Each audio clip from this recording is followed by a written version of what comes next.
So now you're moving from observation and assuming what people are thinking to actually asking them, right? So all of the instructions, if you're like a literal, like I need to see how to do this word by word, and I'm gonna take my time and sit down somewhere and really comb through this assignment, then that's all up here on Canvas for you. But what I'm about to give you right now is the short, sweet, and concrete, to the point way to do this, right? So at a glance, for your note-taking convenience, you can just get started. There's a blank tally sheet that you're gonna put your findings on. It's very simple. I even uploaded a sample of a completed tally sheet. I have here a color-coded explanation on what everything means, what these columns mean, and what to put in those columns from top to bottom and from left to right in red, exactly what I'm looking for. So you'll be okay. It gives you a blank tally sheet, it gives you a completed one from a past student, and it also gives you the instructions. And if you still don't get it, on Wednesday, ask me those questions, or even now, ask me those questions. I find joy in that aha moment that you get when I see that look in your eyes, like, yes.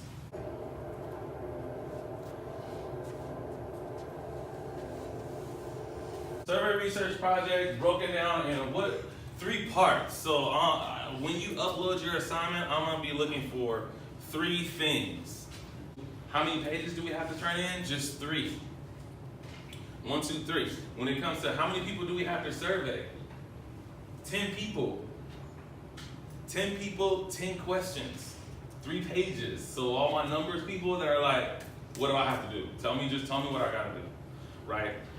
10 people, 10 questions. Anybody take a survey, do their own survey before?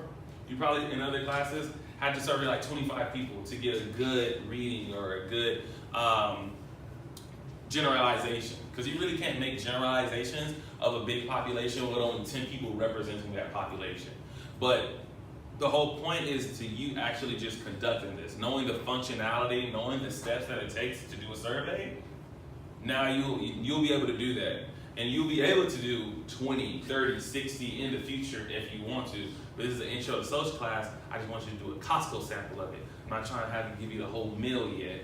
But as long as you can execute this, you'll be good to go. So all I'm asking for is to seek out 10 people, ask them 10 questions, and then turn it in 3 pages.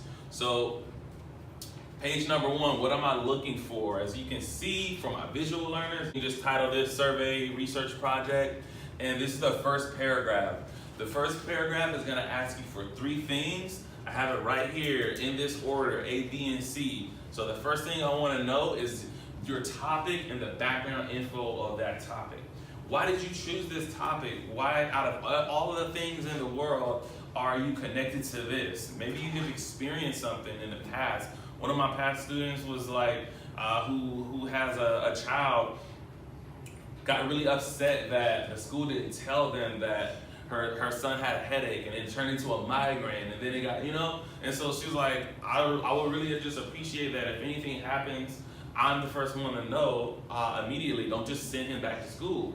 So I said, you should do a survey about that and see how other mothers feel about this topic. And she's like, you know what, I am. So I connected the assignment to her passion. So now you're gonna stick with something that you're really passionate about, right? It's like when you're in a relationship. Even though the guy is like, you shouldn't be talking to him. But if you love, you're gonna stick it out because you're like, no, this is gonna I'm gonna change you. This is gonna work. I'm your day one, ride or die.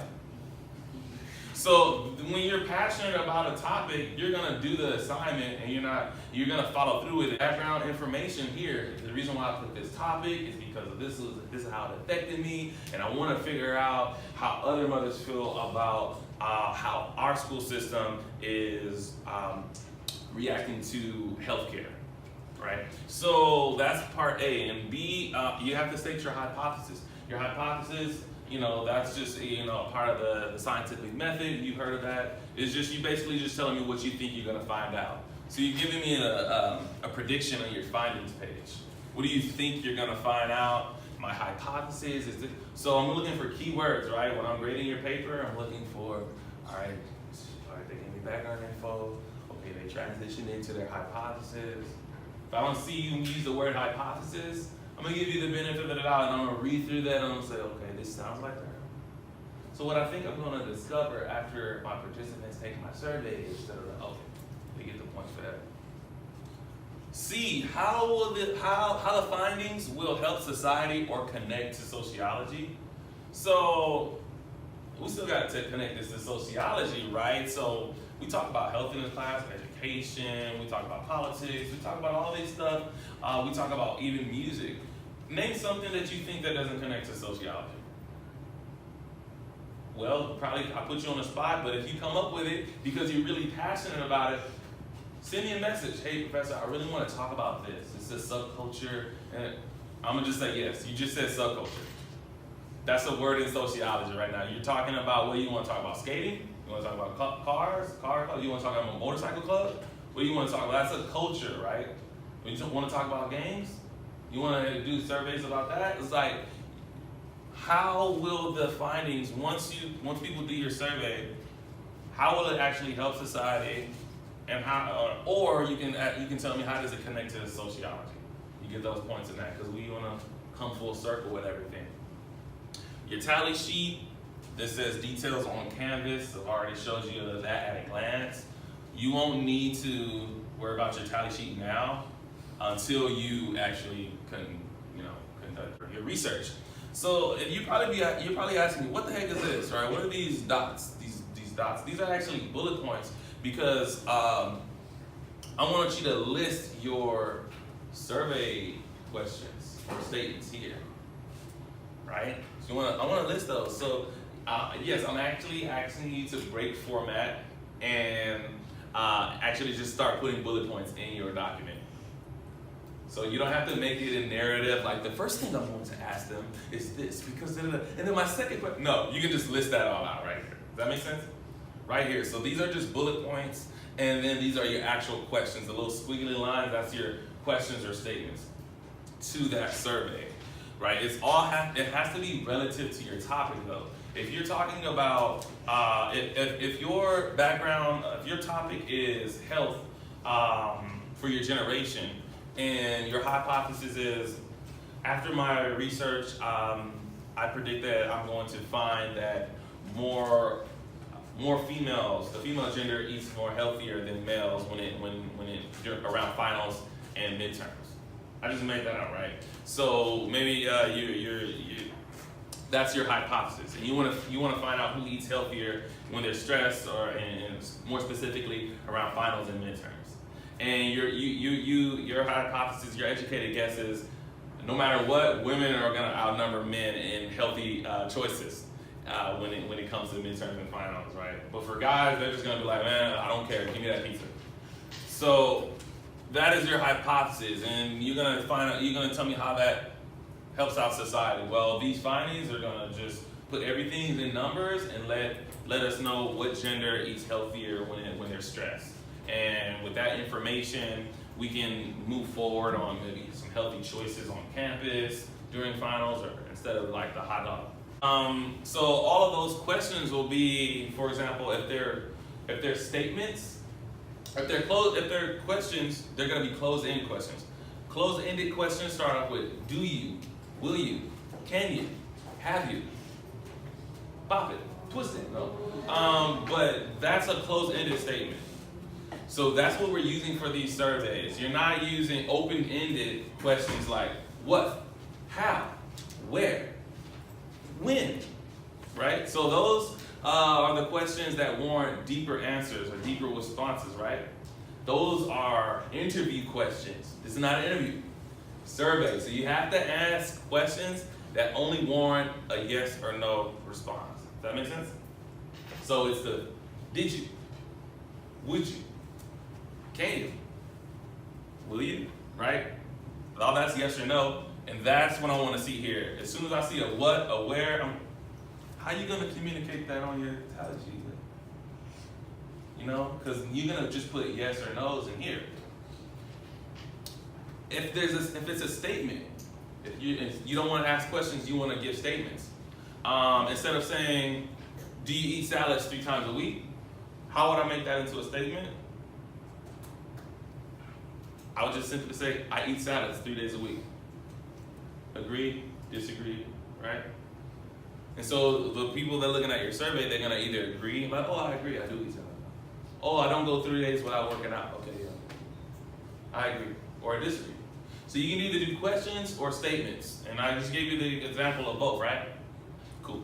All right, so in your findings is your last paragraph. Some students, they got a lot to say. They probably fill up the page. But at minimum, I'm asking you just for a paragraph.